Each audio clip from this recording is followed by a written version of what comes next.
Genesis chapter 1. So throughout this week, we are trying to consider how does the transcendent story of Jesus Christ speak into the different generational challenges that we face. And tonight I would like to suggest to you that a certain opposing force that seems new to Gen Z is actually a very ancient enemy that is raising its head again. Now, we're going to get to that opposing force in a little bit, but I would like to ask a very large question at the beginning of this sermon, and that is this: what does it mean to be human?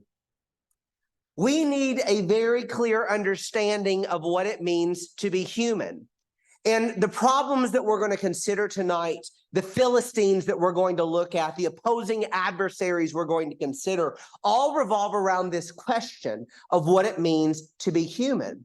What we're going to do tonight is go back to Genesis 1-3 in the beginning of this lesson and consider a biblical, I'm going to use a big word and define it, anthropology. That just simply means, what does it mean to be human?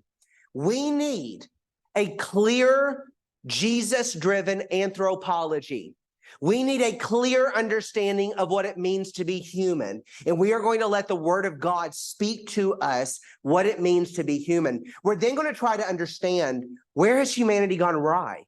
I mean, this question should be one that is so clear, but it is one that is so muddled. And then try to see how Jesus has put all this back together. Well, it's going to be an exciting journey. So let's get started in Genesis 1 and verse 26. Genesis 1 and verse 26.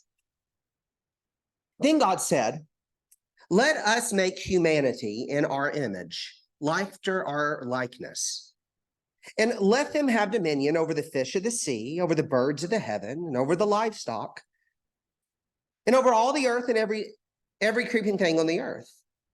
So God created man in his own image. In the image of God, he created him. Male and female, he created them. Genesis 1:27 is rightly given in the ESV and most English translations as a poem. It was a Hebrew poem that is recorded here in Genesis 1:27. And poetry tells deeper truths than any narrative ever can. Notice what this poem tells us. God created man in his own image. In the image of God, he created him. Male and female, he created them. Rather than trying to develop our anthropology from looking within, or rather than developing our anthropology by looking without, I would suggest that we develop our anthropology by listening from above. And what the scriptures have worded to us is that to be human means that we are the image of God. Notice what it says in verse 27. God created man as is probably the best way to translate that preposition. God created man as his own image. To be human means that we are the image of God.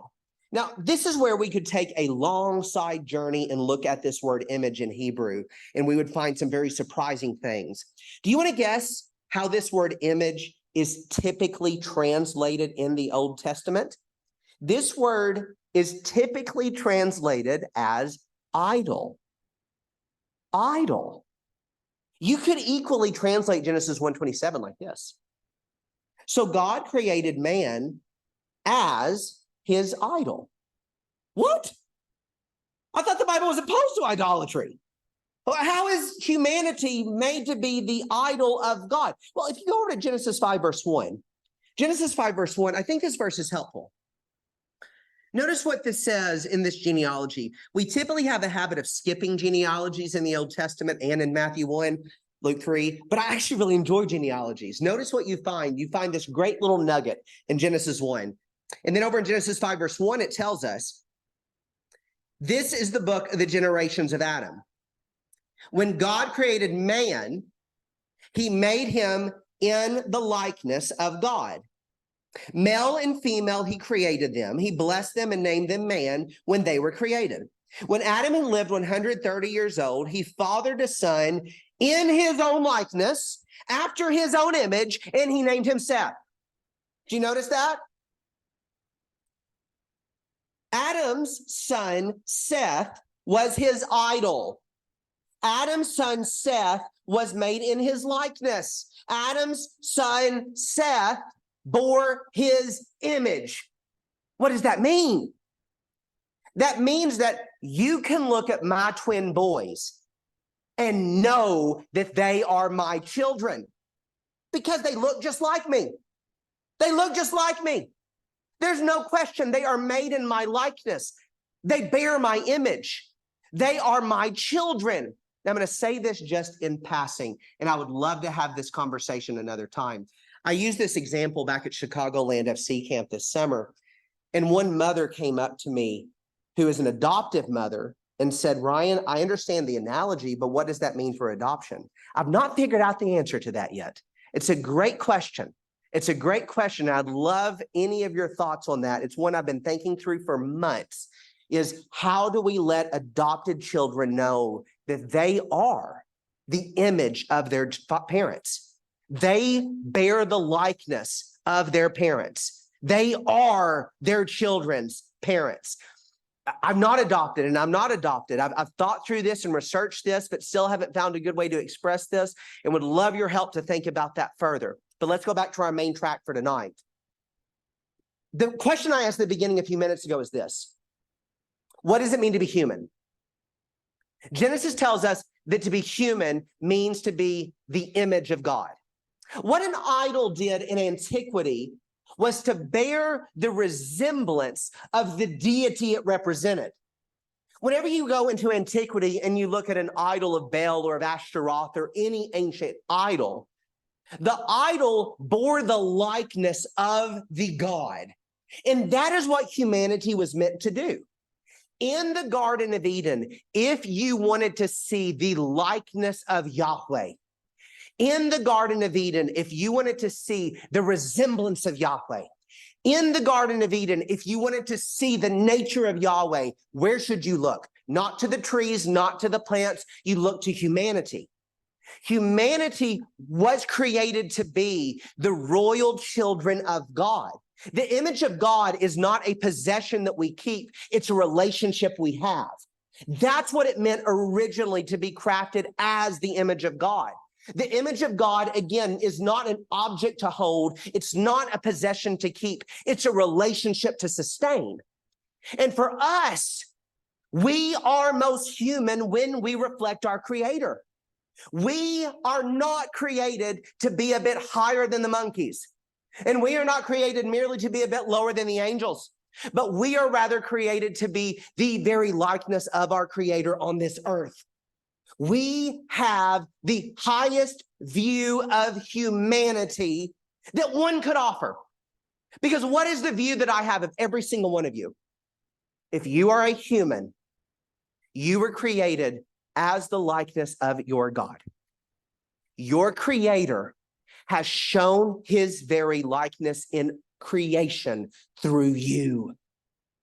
The Bible offers as high a view of humanity as anything one could come up with, because we are the very likeness of God. Well, what does that mean then? As we continue on, let's go back to Genesis 2 and notice verse 7. Back in Genesis 2 in verse 7, notice what the image of God consists of. Genesis 2 verse 7. Then the Lord God formed the man of the dust from the ground and breathed into his nostrils the breath of life. And the man became a living creature. Now, we could take a lot of time and talk through these words and what they mean, but I want to summarize here. What Genesis 2 verse 7 is telling us is that when God created humanity, when he reached down and formed humanity, humanity had two essential components. Humanity as the image of God, humanity as the likeness of God, humanity as the idol of God, consisted of dust from the ground and breath of life. Dust of earth, breath of heaven. Notice that. Dust of earth, breath from heaven. In the beginning, the Lord God created the heavens and the earth. Humanity was the original meeting point of heaven and earth. Heaven and earth met in humanity. because the animals were created of the earth. The heavenly hosts were created from the heavens. But humanity was the very thin space, the very meeting point of heaven and earth, because humanity consisted of two things. Adam and Eve had a body from the ground and a spirit that was given into them. And this is where we have to make a very critical distinction. From my estimation, one of, if not the greatest anthropologies written in the last 100 years was actually written by a pope, Pope John Paul II.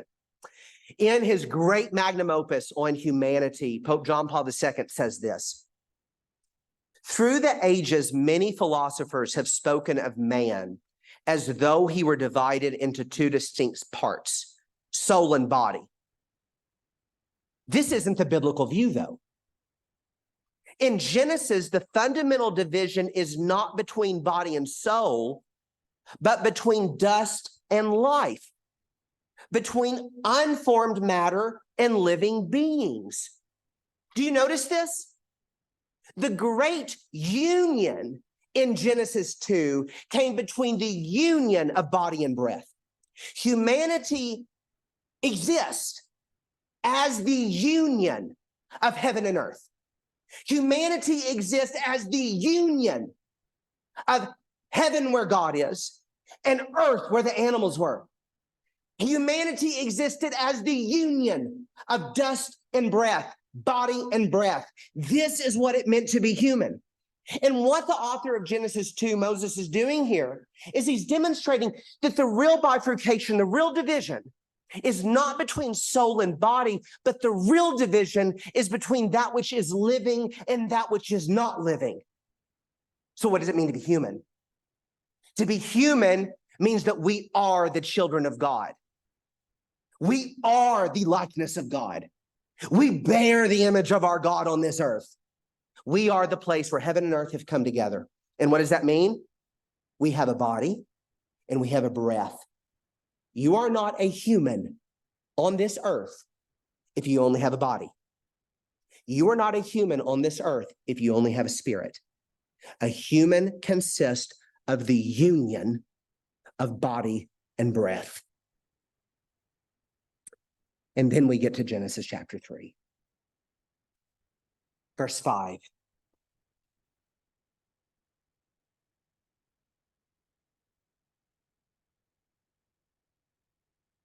For God knows that when you eat of it, your eyes will be open and you will be like God, knowing good from evil, the serpent cunningly says. What is the serpent offering to Eve? The serpent is offering to Eve hidden knowledge. Notice this. For God knows that when you eat of it, your eyes will be opened and you will be like God, knowing good and evil. What is the serpent promising Eve? Hidden knowledge. Eat of the tree of knowledge of good and evil, and you will know the things that your Creator is hiding from you. Eat of the tree of knowledge and good and evil, and you will know the things that are concealed from you. Eat of the tree of knowledge of good and evil, and you will know the things that have not been revealed to you. Well, God had said in Genesis 2 that his good purpose was for humanity to look over the ground and to know him.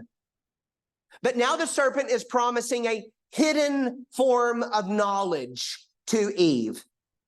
And what must she do? She is going to have to use her body for a purpose it was not created, taking the fruit when it had not yet been given. Her spirit leaving union with God. The original sin was a sin of both body and spirit. It's really a sin of the spirit against the body and the body against the spirit. What Satan is doing here is dividing the two against each other. What's then the consequence? As you go to Genesis chapter 3 and verse 17, God gave this consequence to Adam. To Adam, he said, because you have listened to the voice of your wife and have eaten of the tree of which I commanded you, you shall not eat of it. Cursed is the ground because of you. In pain you shall eat of it in all the days of your life. Thorns and thistles it shall bring forth to you, and you shall eat the plants of the field. By the sweat of your face you shall eat bread, till you return to the ground, for out of it you were taken. For you are dust, and to dust you shall return. What happens here? When Adam and Eve in their spirits start to act like the serpent, in their bodies, they then put into it that which was not given. What then is the consequence? Humanity was created to be the union of body and breath. Again, note this is so important. Humanity was created to be the union of body and breath. What then is the consequence? Death. And in its most simple definition, what is death? Death is the separation of the body from the breath. Death is the separation of the spirit from the body. Death is the place where the spirit is separated from the body. And what then happens? Our humanness goes away. I do not mean to be crass in how I say this, but corpses were not made to be the image of God. Think through that with me. Corpses were not made to be the image of God. Living beings were made to be the image of God.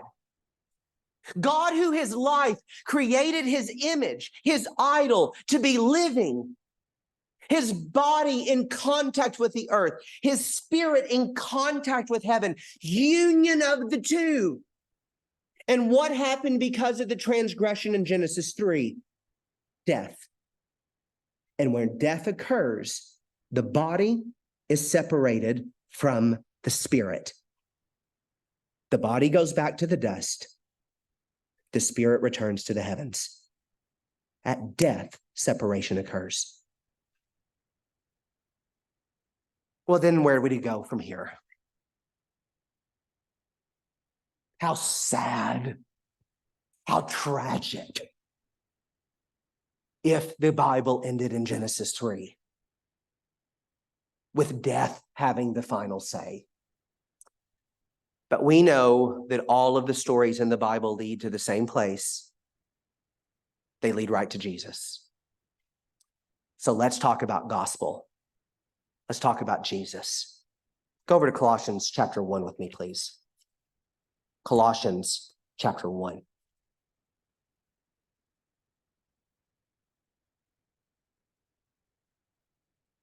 In proclaiming the gospel to the Ephesians, notice what the Apostle Paul says.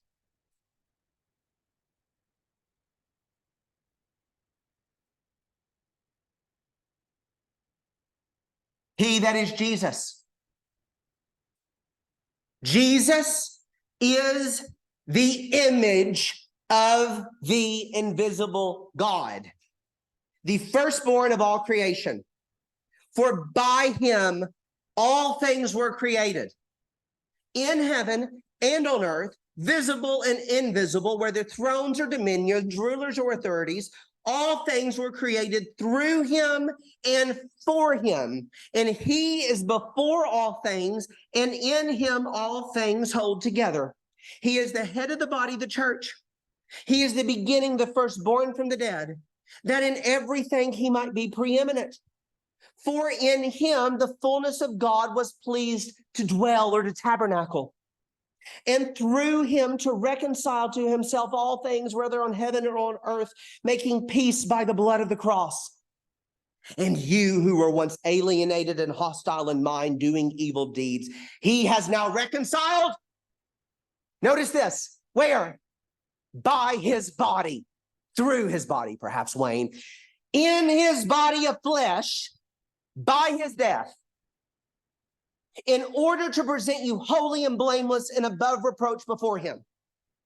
If indeed you continue in the faith, stable and steadfast, not shifting from the hope of the gospel which you heard, which has been proclaimed in creation under heaven, and of which I, Paul, became a minister. How has the eternal God worked out his plan of reconciliation? Through the body of Jesus Christ. And this is where we have to see the gospel is the reversal. For those of you that know music, it's the counterpoint of Genesis chapter 3. Genesis chapter 3 tells the story of a man who in a garden makes a decision at a tree where he is tempted by an adversary and fails that test in unfaithfulness to God. And because of that, his body and his spirit are rent asunder. But what's the story of Jesus Christ? The story of Jesus Christ is the story of the Son of God, who is the invisible creator, taking on a body to go to a tree, to be tempted by a serpent while he hangs unclothed and shamed at a tree to bring humanity back into union with the Creator. How has God worked out reconciliation? If humanity's consequence was the rending asunder, the separation of body and spirit, what Jesus Christ has done is unified body and spirit. The Creator, the Son of God, has put on a body, and through his body has reconciled heaven and earth together. He's the last Adam, and that should not surprise us that Paul talks of him as such. If Adam was meant to be the place where heaven and earth came together, if Adam was meant to be the place where body and breath came together in union with God, what then is Jesus Christ? Jesus Christ is the last Adam. The New Testament never calls him the second Adam. He's the last Adam. And as the last Adam, Jesus in body and spirit has united heaven and earth together and has worked out a great plan of reconciliation through his body. Why did the Creator God work out his plan through a body? Could God not have just stayed up in the heavens and with his invisible hand just worked out that forgiveness problem? Oh no. That's against the very essence of our God. Again, Pope John Paul II says this about the body. The body reveals the person. This phrase tells us all there is to know about the body. Science can examine our flesh in minute detail down to our cells and even our DNA. But no amount of scientific exploration can replace the truth that our bodies reveal us, giving form to our innermost being and unique personality. Our bodies are sacramental. They make the invisible visible. Isn't that beautiful? What has happened in the body of Jesus Christ? The invisible God has become visible. The heavenly Creator has become earthly. The unseen Creator has been revealed. The body of Jesus Christ has revealed to us the very nature of God. God, who is love, has revealed himself through the suffering body of his Son. God, who gives grace, has revealed his grace through the body of his Son. God has revealed of himself through the body of Jesus Christ. There is no Christianity without the body of Christ. Everything that we hope on, everything that we believe, rests upon the bodily revelation of Jesus Christ. But what problem did Paul have to encounter at Colossae? It sounds like the ancient enemy in Genesis 3 is about to take on another form. Colossians 2, notice with me verse 16. Therefore, let no one pass judgment on you in questions of food and drink with regard to a festival or a new moon or a Sabbath, These are a shadow of the things to come, but the full substance belongs to Christ. Let no one disqualify you. Insisting on asceticism and worship of angels, going on in detail about visions, puffed up without reason by his sensuous mind, and not holding fast to the head, from whom the whole body, nourished and knit together through joints and ligaments, grows with a growth that is from God. If with Christ you died to the elemental spirits of the world, why, as if you were alive in the world, do you submit to regulations? Do not handle, do not touch, do not taste, referring to things that perish as they are used, according to human precepts and teachings. These have indeed an appearance of wisdom in promoting self-made religion and asceticism and severity to the body, but are of no value in stopping the indulgence of the flesh. What problem is Paul centrally addressing at Colossae? Asceticism. Asceticism. What is asceticism? Asceticism relates to body and breath. Asceticism is the subjugation of the body to become spiritual. Asceticism is the punishment of the body to become spiritual. For those of you that are familiar with Dan Brown's famous book, it's horrendous, The Da Vinci Code, what do you see in that? A man who beats himself. For what purpose? To become spiritual. That's asceticism. And you'll notice that what Paul is talking about in verse 18 is false teachers who are insisting that the Colossians leave the body to become spiritual.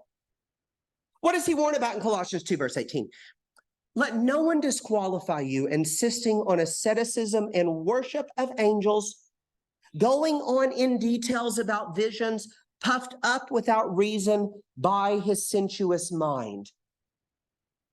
The obsession with angels, the asceticism, the severity to the body, what this is teaching is a subjugation of the body, leaving the body to become spiritual. Now, what happened in Genesis 3?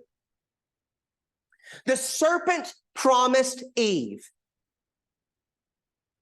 eat of the fruit, and you will find hidden knowledge. What does asceticism promise? Leave the body and find hidden knowledge. The same thing that happened in Genesis 3 is going on here in Colossians 2. Leave the good body the Lord created for you to become spiritual. Leave the good body that the Lord created for you and find hidden knowledge. Leave the bodily form that God has given you to become spiritual. We have many names to describe it. Asceticism here in Colossians 2. Another word you may have heard in New Testament studies is Gnosticism. Gnosticism was a form of Greek philosophy. The word gnosis in Greek, or gnosis, just means knowledge. Gnosticism again taught, leave the body to become spiritual. The more that you detach yourself from the body, the more spiritual you become. Within the United States, we are seeing many different religious manifestations of this.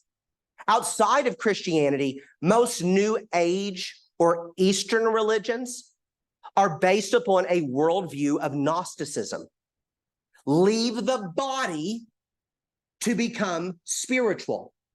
Witchcraft and Wicca, which are making a rapid rise in the United States, are based on the same thing. Find hidden knowledge in the spiritual so that you can control the bodily through magic. It's the same problem. Well, let's try to put these two in opposition real quick.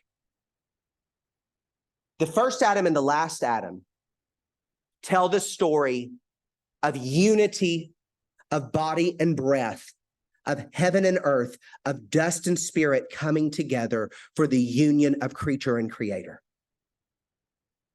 Gnosticism and asceticism teach of the separation of body and breath, ultimately leading to death, all with the false promise of hidden knowledge. Well, now let me ask this. How has the ancient problem of Gnosticism, how has the ancient problem of asceticism arisen in a new form today? I would actually suggest to you that most of the cultural problems we are facing come from a separation of body from breath. Again, let me quote John Paul II. Self-control is not needed because the body is evil. The truth is just the opposite. The body should be controlled with honor because it is worthy of honor. Did you notice that? The body is to be controlled not because the body is evil, but the body is to be controlled because it is worthy of honor. Using the words of 1 Corinthians 6, 1 Corinthians 3, your body is a temple, a meeting place of creature and creator, of image, of likeness. Your body, Jesus Christ, the creator who came bodily, has revealed to us the eternal goodness of the body. And why does your body matter?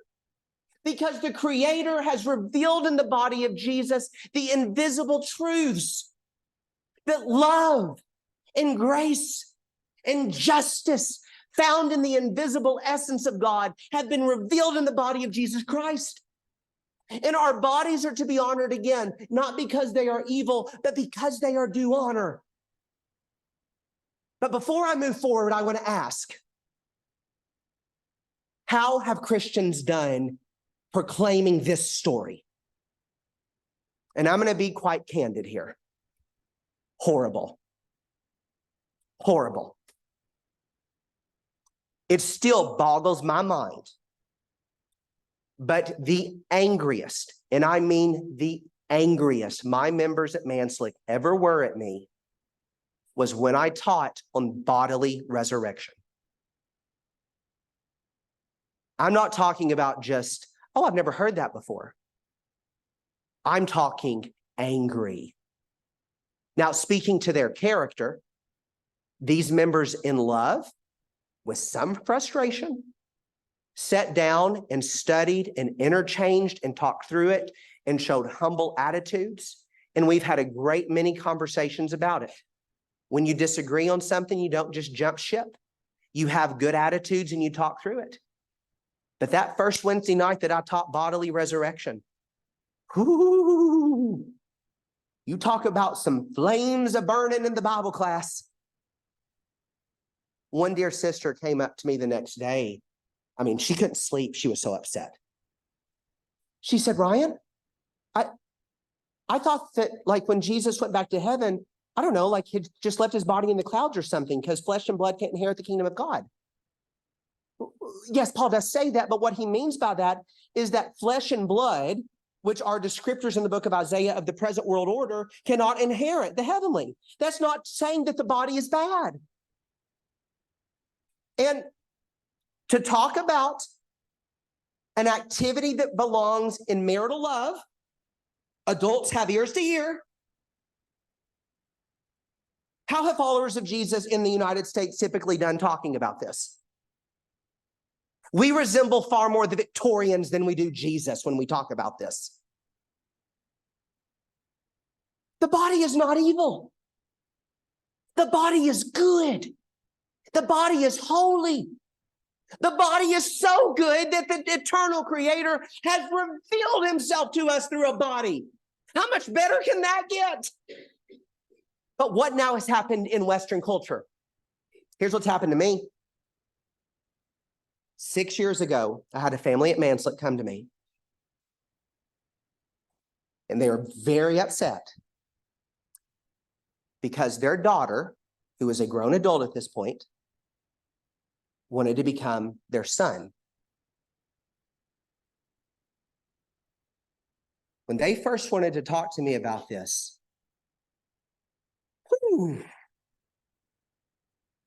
it's not homosexuality. And I just stared at the wall like, where do I even start here?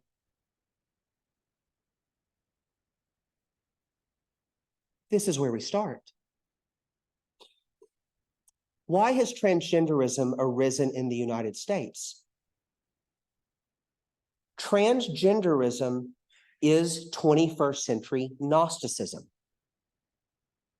Transgenderism is 21st century asceticism. Because what transgenderism says is that you leave the body to become your true self. Your hidden self is only going to be discovered if you change and mutilate your body. No, Paul may not have been talking about gender in Colossians 2. It's not against what he's saying there if you read closely. But the problem's the same. In Genesis 3, the problem was leave the body for hidden knowledge, and separation came. The problem in Colossians 2 was leave the body for the spirit, and separation came. And the problems that we face today are leave the body for the spirit, and separation arises. Nancy Pearcey, in her phenomenal book, I would highly recommend it, called Love Thy Body. She was a student of Francis Schaeffer, for any of y'all that know that name. Pearcey says this: if America accepts abortion, euthanasia, gender-free marriage, and transgender policies, in the process, it will absorb the worldview that justifies these practices. A two-sided fragmentation of the human being that denigrates the body and the biological bonds, such as the family, and the dehumanizing consequences that will reach into every aspect of our communal life. Let's go through these issues just very briefly. What is the problem of abortion? Separating breath from body. What is abortion based upon? Saying that life does not begin when the body begins, but life begins when the breathing begins. That's Gnosticism. What about euthanasia? Again, the problem of leave your bad, pitiful body for yourself. Gnosticism. Transgenderism and gender-free marriage. Leaving the body for the spiritual. The greatest cultural problems that we are facing in the Western culture right now are nothing more or less than 21st century manifestations of ancient problems. And what are we to do in this threat? Again, as I suggested to you Sunday morning, the solution is not to go ahead and put up the white flag of defeat. I am not a pessimist. I am a person of faith and hope. And I have faith that proclaiming the bodily goodness of Jesus Christ has the power to overcome any and every opposition that we can face. And what are we to do? Now is the time more than ever for us to preach the goodness of the body. Now is the time more than ever to preach the incarnation. Now is the time more than ever to preach the resurrection of body. Because this is what we need. Now, let me deal with transgenderism in one sidetrack before I move on. Where did this come from? Because it came so quick. When I started grad school at Purdue, trans was not even in the diversity training I had to take. This was 2013.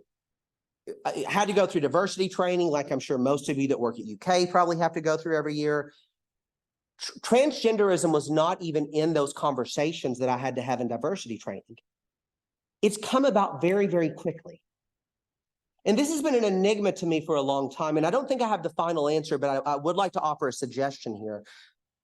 I think that the techno-digital age we live in has actually given rise to transgenderism. This is from a scholar named Dr. Harrison. He's an anthropologist who is a gender scholar theorist. This is a very short sentence from a very long article, but just notice what he says here. Again, this is from a gender theorist. Tumblr, which very briefly, do y'all know what Tumblr is? Tumblr was a blog. That's a website where people could go to and post pretty much whatever they wanted, okay? Think of it as more of a little less known, unpopular version of Facebook, but a bit more anonymous, okay? That's Tumblr. Tumblr supported trans experiences by enabling users to change over time within a network of similar others. Separate from their network and existing conditions, notice this, and to embody in a digital space identities that would eventually become material. I've tracked this down from multiple sources, and I think there's a great deal of credibility to see. The transgender progression in America is actually a byproduct of Tumblr. Because what does Tumblr allow? Create your digital identity separate from your body. We who follow Jesus Christ should know. You cannot have an identity apart from your body. That's impossible. We serve Jesus Christ who came bodily. And we need to not just preach, but we need to live the goodness of the body. And let's just talk about this in practice for a second. Parents, what do we do when our children start to develop body image issues? Body dysphoria. Young men, because of Instagram, are now developing muscle dysphoria. Much more research needs to be done on this. But women have body dysphoria. Men are now starting to develop muscle dysphoria. What do we need to do? Teach the goodness of the body. And let me just give one example here. I think that women need to learn that your stretch marks from pregnancy are beautiful. And I mean that. Because you know why? Your body reveals. Your body makes visible the greatest act of love.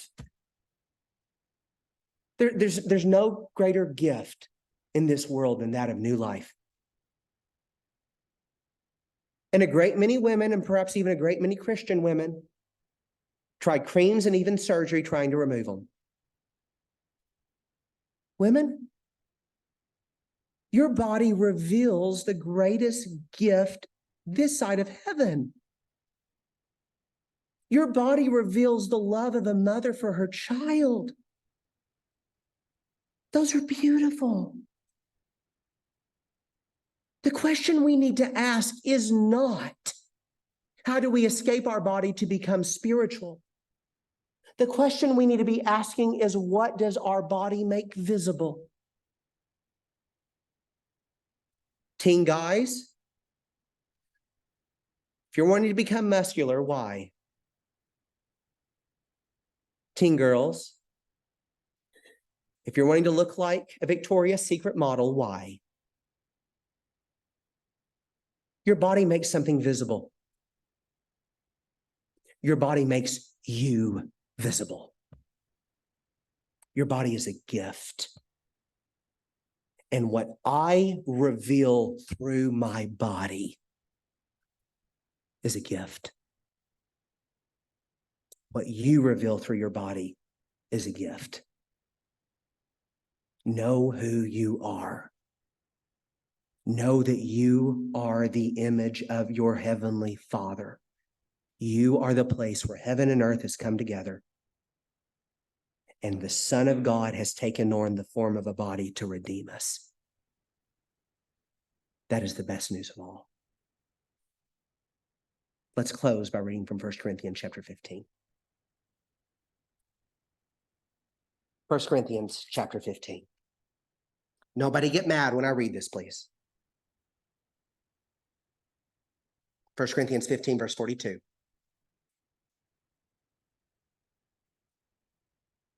So is it with the resurrection of the dead. What is sown is perishable. What is raised is imperishable. It is sown in dishonor. It is raised in glory. It is sown in weakness. It is raised in power.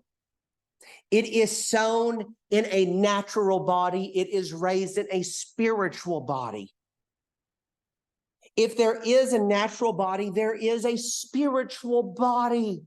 Very briefly, there's still a body. And what he means by that is that we now have a body of this earth. We will one day have a body that the Spirit of God has made. It's beyond our comprehension. Thus it is written, the first Adam became a living being. The last Adam became a life-giving spirit. But it is not the spiritual that is first, but the natural, and then the spiritual. The first man was from the earth, a man of dust. The second man is from heaven. As was the man of dust, so are those who are of the dust. And as was the man of heaven, so are those who are of heaven. Just as we have borne the image of the man of dust, we shall bear the image of the man of heaven. Our hope is to one day in eternity bear the image of Jesus Christ fully, in body and spirit both. Our bodies having been transformed, our spirits having been raised. That's the hope that we have before us. Eternal union and communion with our God. Tonight, you may need to respond to the gospel call. And I've already told you about the gospel. It's that the Son of God came through the body to redeem humanity from the inside out. And if anyone needs to respond to that good news this very evening, I ask you come forward as we stand and as we sing.